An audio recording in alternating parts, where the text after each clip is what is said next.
അവനവൻ എന്താണ് അനുഭവിക്കുന്നത്. ഞാനിത് പാർട്ടികളെ കുറിച്ചോ ഒന്നുമല്ല, ലൈക്ക് നിങ്ങൾ ഏത് പാർട്ടിയെ പ്രതിനിധാനം ചെയ്യുന്നോ അതിൻ്റെ ഉള്ളിലേതും അല്ല ചോദിക്കുന്നത്. പൊതുവെ എന്താണ് കേരള സമൂഹത്തിൽ രാഷ്ട്രീയത്തിൽ നിൽക്കുന്ന ഒരു സ്ത്രീ നേരിടുന്ന പ്രശ്നങ്ങളെന്ന് സ്വന്തം അനുഭവത്തിൽ നിന്ന് തോന്നി. കഴിഞ്ഞ 25 വർഷമായിട്ട് സാമൂഹിക രംഗത്ത് പ്രവർത്തിക്കുന്ന ഒരാളാണ് ഞാൻ.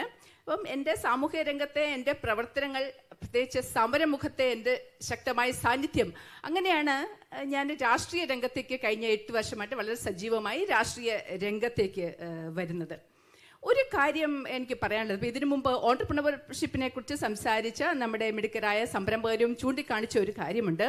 ഇതൊരു പെട്രിയാർക്കൽ സൊസൈറ്റി ആണ്, അതിനെ നമുക്ക് തള്ളിക്കളയാനാവില്ല. മാറ്റങ്ങൾ വളരെ സ്ലോ ആയിട്ടാണ്, പതുക്കെ പതുക്കെ വിപ്ലവാത്മകമായ മാറ്റങ്ങൾ നടക്കുന്നുണ്ട്. അപ്പോൾ പുരുഷനായിരുന്നു എത്രയോ വർഷങ്ങളായി ഈ സമൂഹത്തിന്റെ രാഷ്ട്രീയ രംഗത്ത് എല്ലാ രംഗങ്ങളിലും പുരുഷാധിപത്യം നിലനിന്നിരുന്ന ഒരിടത്തേക്ക് സ്ത്രീ വരുമ്പോൾ ഒരു കാര്യം ശ്രദ്ധിക്കണം. ഒരു പുരുഷനൊപ്പം സ്ത്രീക്ക് എത്തണമെങ്കിൽ ഒരു പുരുഷനേക്കാൾ 3 ഇരട്ടി അധ്വാനം ഉണ്ടാവണം, അവൾക്ക് അറിവുണ്ടാവണം, ഏതാണ്ട് എല്ലാ കാര്യങ്ങളിലും അറിവുണ്ടാവണം. അതുപോലെ വിമർശനങ്ങളിൽ, പ്രതിസന്ധികളിൽ, എവിടെ നിന്നൊക്കെയോ വരുന്ന പാരകളിലൊക്കെ തളർന്നു വീഴാതെ തൻ്റെ ലക്ഷ്യം മുന്നിൽ വെച്ച് അതിശക്തമായി ആർജവത്തോടെ തൻ്റെ ഇടത്തോടെ മുൻപോട്ട് പോകുവാനുള്ള ആ ഡിറ്റർമിനേഷൻ അത് സ്ത്രീക്കുണ്ടാവണം. എങ്കിൽ മാത്രമേ രാഷ്ട്രീയ രംഗത്ത് അല്ലെങ്കിൽ സാമൂഹ്യ രംഗത്ത് നാം ഉദ്ദേശിക്കുന്ന നമ്മുടെ കഴിവുകൾക്കനുസരിച്ച്, നമ്മുടെ ആസ്പിരേഷൻ അനുസരിച്ച് നമ്മുടെ ചുറ്റുമുള്ള സമൂഹം നമ്മൾ നിന്ന് ആഗ്രഹിക്കുന്നത് പോലെ നമുക്ക് പ്രവർത്തിക്കുവാൻ ഏതാണ്ട് ഒരു സ്വയം ഒരു ശാക്തീകരണം, ഒരു ഡിറ്റർമിനേഷൻ കൂടി ആവശ്യമുണ്ട്. തീർച്ചയായിട്ടും എൻ്റെ രാഷ്ട്രീയത്തിൽ ഞാൻ ഇന്ന് നിൽക്കുന്ന പൊസിഷനിൽ ഞാൻ വളരെ സാറ്റിസ്ഫൈഡ് ആണ്. തീർച്ചയായിട്ടും എനിക്ക് മുൻപോട്ട് പോകാനുള്ള എല്ലാ സാധ്യതകളും ഞാൻ കാണുന്നുണ്ട്.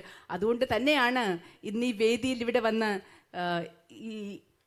ഇത്രയും സ്ത്രീ നേതാക്കന്മാരോടൊപ്പം ഇത്രയും വനിതകളോടൊക്കെ മുൻപിൽ എനിക്ക് സംസാരിക്കാൻ സാധിക്കുന്നത്.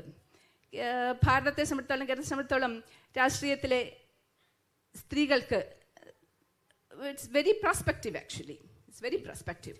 Thank you. അതൊരു നമുക്ക് എല്ലാവർക്കും ഒരു സന്തോഷം തരുന്ന, കൂടുതൽ രാഷ്ട്രീയത്തിലേക്കും രാഷ്ട്രീയ കാര്യങ്ങളിലേക്കും നമ്മളെ വെൽക്കമിങ് ആയ ഒരു സ്റ്റേറ്റ്മെൻ്റ് ആണ്. സഖാവ് ചിന്ത, തീർച്ചയായിട്ടും യുവതലമുറയിൽ നിന്ന് കുട്ടികൾ വരുമ്പോൾ അവരുടെ ഉറച്ച ശബ്ദം കേൾക്കുമ്പോൾ ഏറ്റവും അധികം ബഹുമാനം തോന്നിയിട്ടുള്ള ഒരു വ്യക്തിത്വം കൂടിയാണ്. ഇതിൽ മുമ്പ് ഗ്ലാസ് സീലിങ്ങിലേക്ക് പറഞ്ഞെങ്കിൽ നമ്മൾ രാഷ്ട്രീയത്തിലാണെങ്കിലും മറ്റ് ഈവൻ രണ്ടും കുറെ കണക്റ്റഡ് ആണ്, മീഡിയ ആൻഡ് പൊളിറ്റിക്സ്.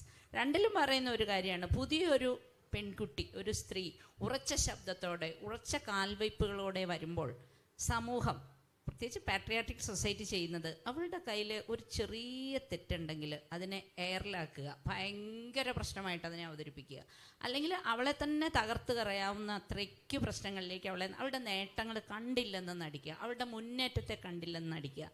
ചിലപ്പോഴെങ്കിലും സഖാവ് ചിന്ത അങ്ങനെ ഒരു മുൾക്കൂട്ടിൽ നിൽക്കുന്നതായി ഞാൻ കണ്ടിട്ടുണ്ട്. ഞങ്ങൾക്ക് നേരിട്ട് അധികം പരിചയമില്ല. ഞാൻ കുറച്ച് പുറകോട്ട് പോയി കഴിഞ്ഞപ്പോഴാണ് ഇവരൊക്കെ ഉയർന്നു വന്ന കാലഘട്ടം.